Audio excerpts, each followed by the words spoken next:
Answering the Call. I'm Jason Horton. I'm Rebecca Lieb. And this is Ghost Town.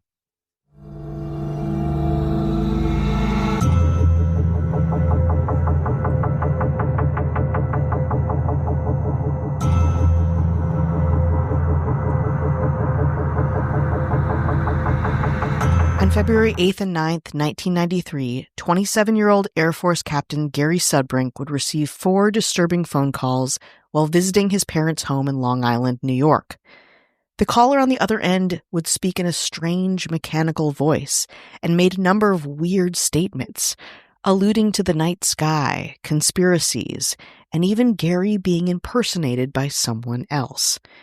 Not only will we walk you through these unexplained events, but we'll share the actual calls that the Sudbrink family recorded.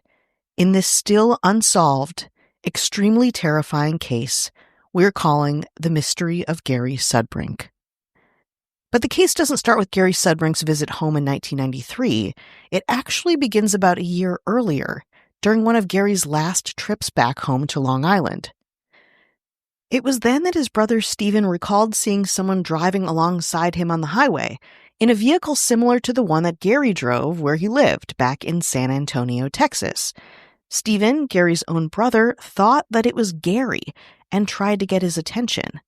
Stephen observed that this individual that looked a lot like Gary made some strange faces at him, and then drove off.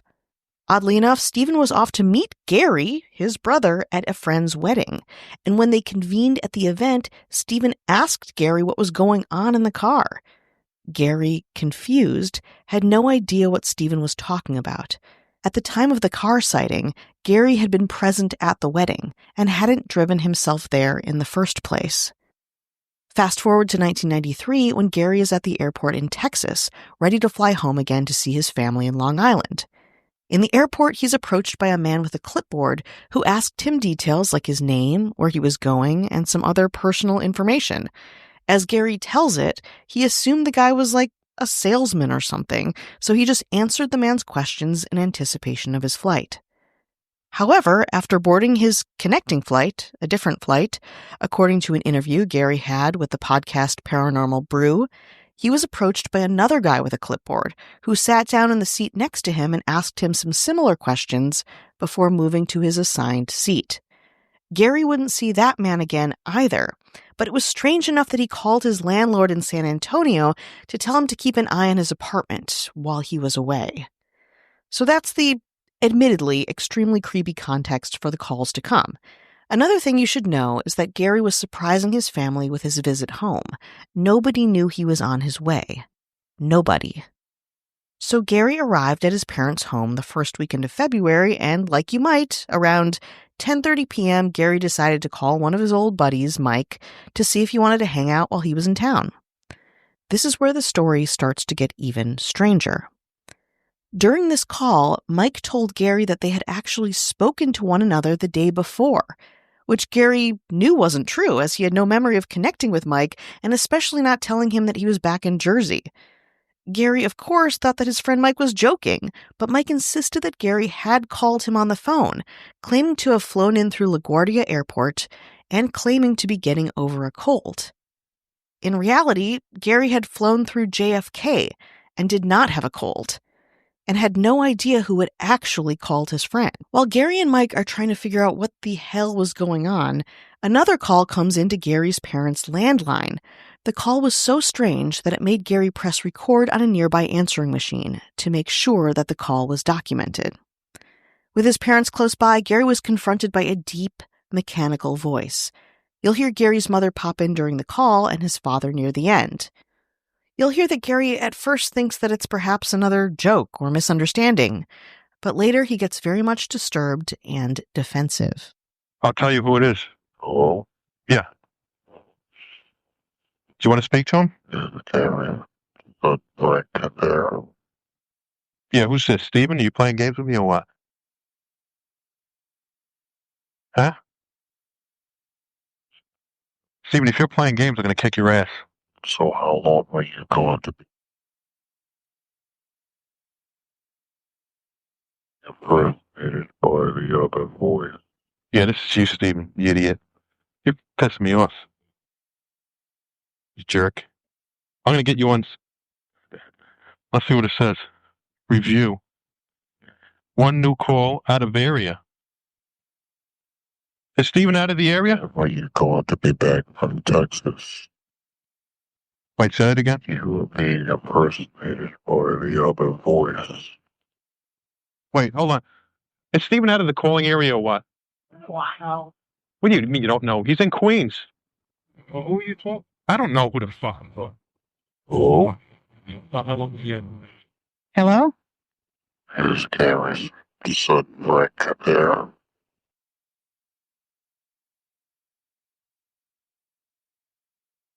Who is this? Sounds like a freaking robot. Hello? How long are you going to be back from Texas? What was that again, sir? You were being impersonated by the other voice. Oh, be quiet, friend. Sorry, would you see that again? Hello? Being impersonated by what voice? Hello? Yeah. Hello? Here's Gary Sudbrink there. Yeah, hold on a second. Okay. Yeah, what is your question? I'll answer it.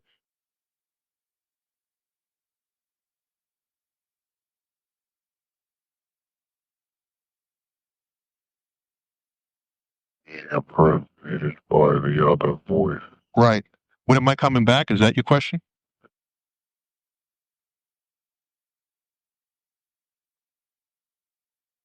Okay, there was a break. Hold on. You want to know when I'm coming back to Texas? Oh, is that your question? So how long are you going to be back from Texas? How long am I going to be back from Texas? That question doesn't make any sense. By the other voice. Okay. I'll be coming back eventually. I can't tell you when. You should know that question, the answer to the questions, because you seem to know more about me than I do. You know what I'm saying? Are you an intergalactic person? Are you a space alien? Sounds like he hung up. I can't believe this. He hung up, Gary. See if he comes back. All right, I'll hang up.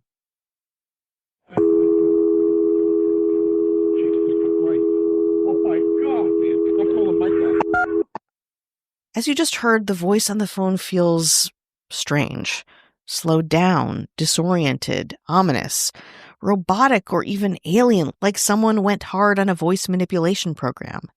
You may have also noticed that throughout this call, Gary mentions his older brother Stephen, likely because of the instance of Stephen seeing him, or someone who looked like him, on the road a year ago. Twice the caller stutters through, "Is Gary Sudbrink there?" and "You're being impersonated by the other voice." And then, 5 times in this call alone, they ask, quote, "How long are you going to be back from Texas?" like a broken and very manipulated record. A little while after this call, just after 11 p.m., the caller actually calls back, and Gary is quick to hit record on the answering machine again. We'll share the contents of this call after this break. Just after 11 p.m., Gary Sudbrink received another call after the extremely creepy first call, with some disturbingly similar themes.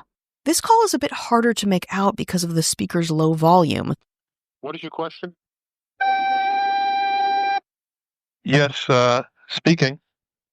Yes. Can I answer any questions for you? Are you back from Texas? Not back yet, no. How long? Let me answer. First, you tell me, where are you calling from? Yeah, why don't you tell me where you're calling from? What do you mean, who is this? You should know who it is. It's me, Gary. Wait, let me ask you this question. Where are you calling from? Okay, I'll be back. Excuse me? I can't hear too well. Yeah, it is a full moon out. That's true. Could you identify yourself? Identify yourself. Why are you calling me? Excuse me? I cannot hear too well. Get on the other phone, it's better. Hold on, let me switch phones. Okay. Okay, hold on. Now, who are you? Keep an eye on the sky, he said. Yeah. Yes, I'm saying I talked to him. I had a sighting. Okay, hold on. Say that. Repeat that again.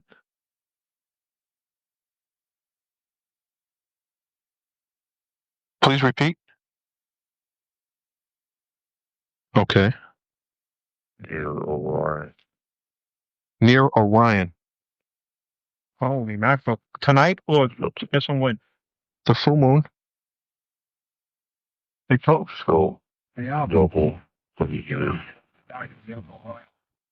Repeat. Tell him I like to talk to him. Okay. Repeat last word. I'm hearing static. Tell him I like to talk to him. He hung up. He hung up. Hello? So I'll do a quick summary. The caller first asks if it's Gary on the other end and if he's back from Texas, and then repeats some of the lines from the first call. How long are you going to be back from Texas? Is this Gary Sudbrink? And who is this? Then the conversation seems to shift to the sky, with the caller saying, near Orion, the full moon, and literally, keep an eye on the skies. When Gary's dad jumps on the line, he seems excited by the prospect of these new messages, intrigued. A believer in extraterrestrial activity, Gary's dad inquires about certain lines that the caller says, but the caller ignores him. Approximately half an hour later, the phone rings yet again. This time the caller seemed to take a while to begin actually making any noise, and I agree, it seems quieter than ever, so listen closely. Also, at the beginning of the call, Gary's father makes mention of a Brian. Don't worry about that. That's just him mistaking Gary's other brother, Brian, with Gary himself. Here, you want to skip ahead. I'll break down what the caller says in this call. Okay. Yeah, it's taking time from the talk. Who is this?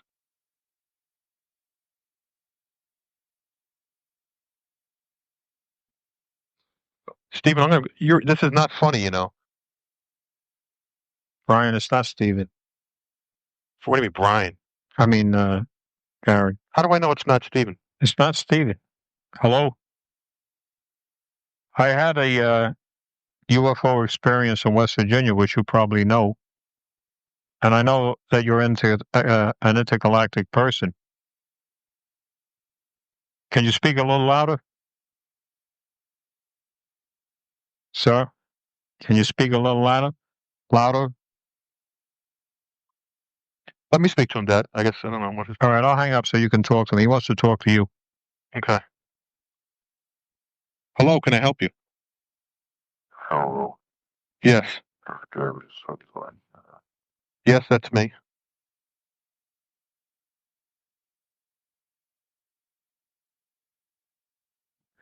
Yes, could you please identify yourself?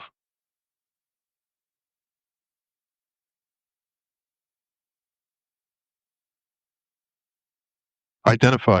Oh, he's back from Texas. Yeah, I'm back. I'm in Texas right now. Oh, he asked me a question. No, I'm in New York right now. You know that. Why are you asking me such a question? Steven, you better pull that free tax over.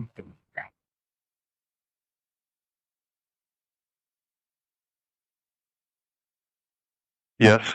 Stephen, if this is you, I swear to God, I'm going to be pissed. Huh? I'm trying to listen to him. Excuse me? He's my favorite. Steven is Get the hell up.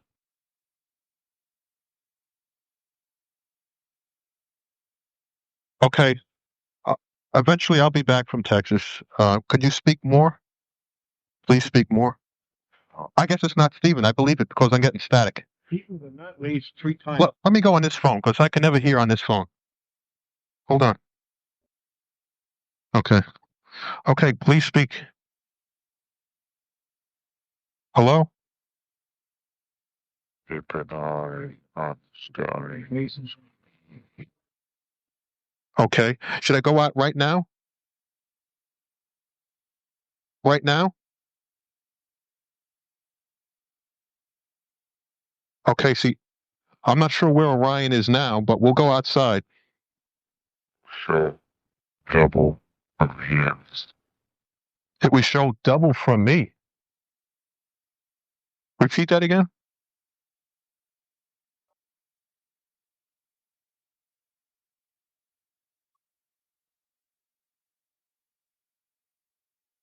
During this call, the caller repeats some of the same phrases. You've heard them before, but in slightly different variations.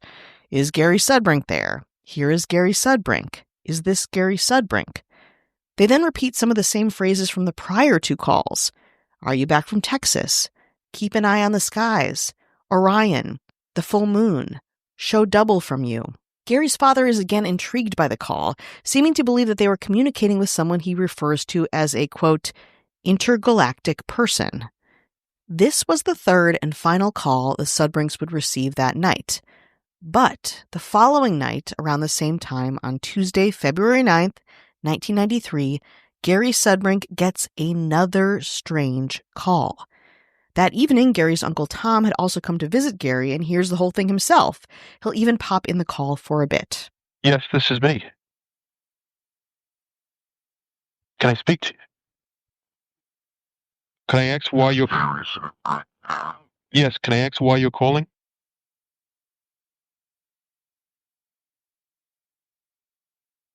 Can I please ask... Yes, this is. Yes, that is me.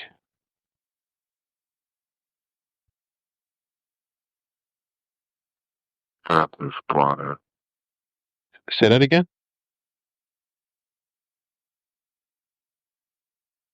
This planet. Leave?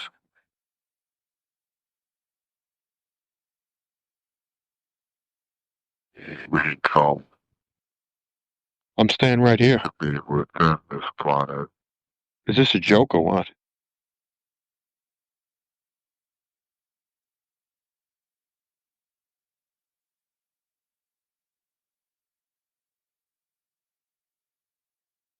To be contacted. As the same with you.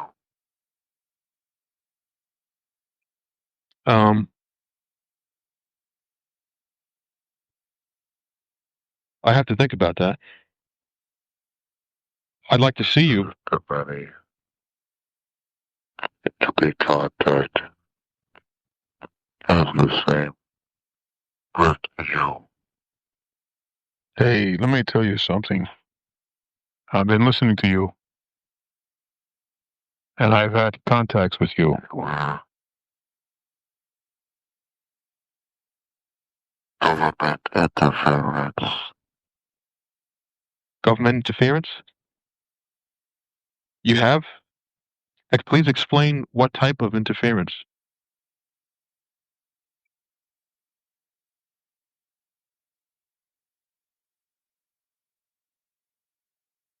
Okay. Government interference. Hesitations to be disrupted by them.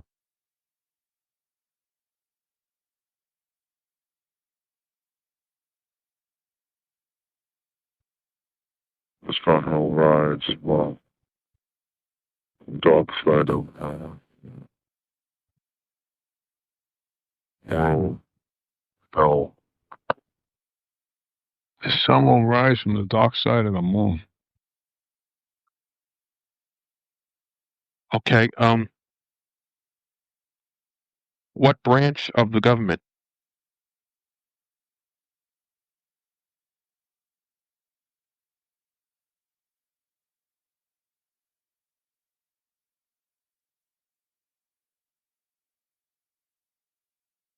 What should I do?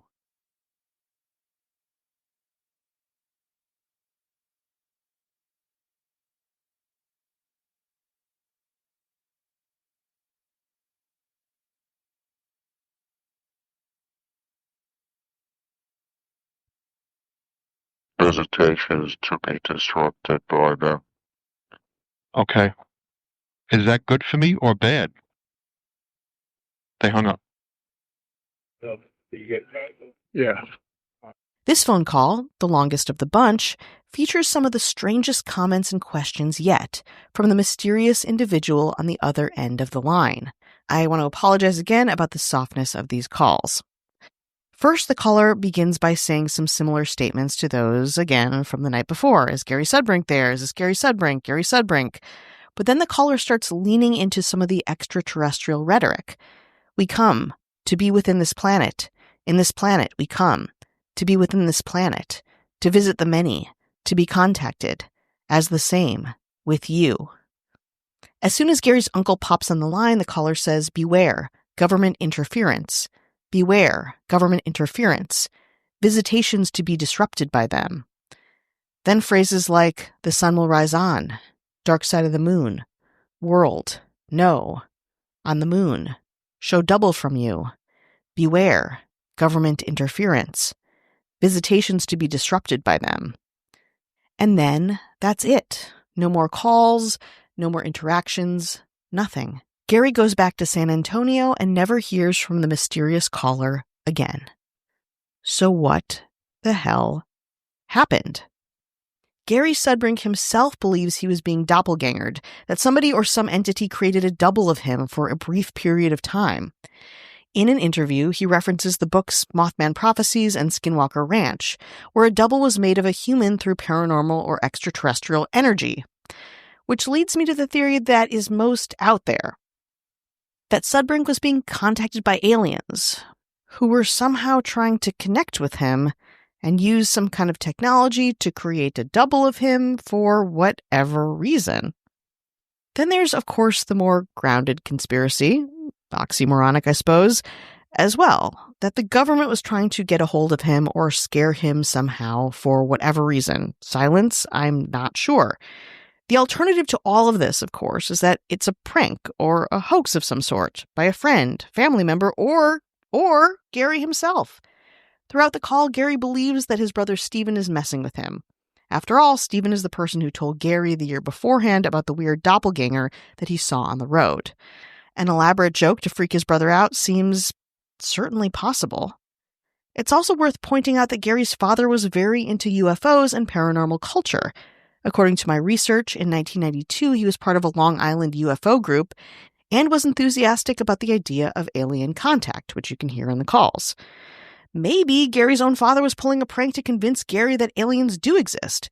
Or vice versa, Gary was trying to play a prank on his very overzealous UFO-loving father. Or maybe it was Mike, who simply tried to mess with his old friend using high-tech recording devices for the time, trying to get a rise out of the young, skeptical Air Force captain. Again, some people have suggested that Gary himself is the root of all of these calls, as he was so quick to record them and had the immediate means to do so with a home answering machine. Again, pretty high-tech for the time, but he would need someone else to help him with the calls unless he pre-recorded them and then had somebody, some mechanism call them in and then interact with them. But again, that seems like a lot for 1993 technology. For now, the source of these calls and the events around them remain a mystery. Gary Sudbrink is still around, no longer in the Air Force, but working as a pharmacist in Pennsylvania and occasionally giving interviews about these calls. Though I believe he started as a skeptic, as the years went on, he has maintained a private life, warming to the idea that these calls might be something more complicated than a hoax. Though perhaps, as many Redditors have suggested, Mr. Sudbrink knows more than he lets on.